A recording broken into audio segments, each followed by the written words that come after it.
Hey guys, you're back in the kitchen with Stephanie from Vitality Health Solution, and today we are making the simplest recipe, and it is whey, and it is something that's used to like jumpstart a lot of fermenting recipes. And unless you've been living under a rock, we all know how good fermented foods are and what a wide variety there is, so I'm not going to go into all that.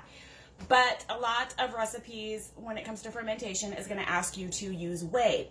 And so beet kvass in particular, I try to get all my clients on beet kvass, so it's because it's such a nutritional powerhouse, and a lot of people don't want to eat beets and it's high in sugar, or they don't like them, or following a ketogenic diet, whatever the case, then they can just take a little shot of this beet kvass. But it's in a lot of recipes.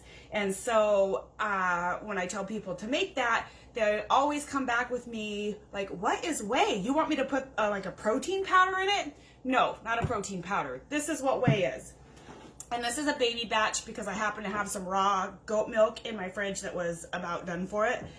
So you just take your milk, at least a good organic source, preferably raw, and you put it into a jar. And you let this jar sit on your counter for 3 to 5 days or whatever long it takes, but you can see like, I don't know if you can see very well, but like the solids come to the top and the liquid, it kind of separates because it's rotten milk.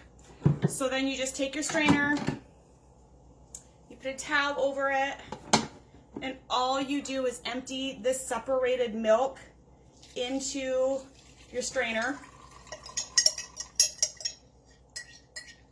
Seriously, that is the whey recipe.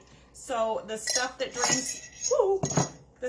drains to the bottom, the actual liquid, that is the whey. And so you just pour it into a jar, and then most recipes are going to call for like a couple tablespoons to a 1/4 cup.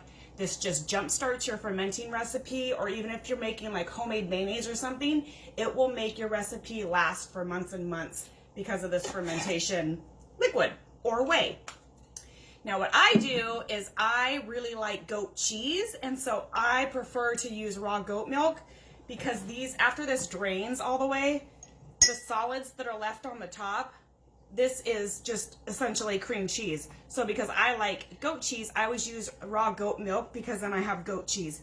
And it's a little watery right now, but after it's done draining, it'll be thicker. I add some like jalapeno and some herbs to it, and I have like a herbed goat cheese spread that is wonderfully delicious, no preservatives, and you're getting a raw food, a fermented food, so you're getting a double whammy.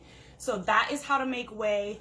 The next video, I'll show you how to make the actual beet kvass I was just talking about and how to actually use the whey.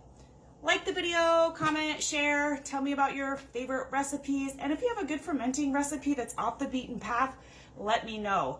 It doesn't have to be kimchi, it doesn't have to be sauerkraut. Like I said, we got beet kvass. My last video I think was fermented eggs. So wilding out in the kitchen with Stephanie from Vitality Health Solutions. Bye guys.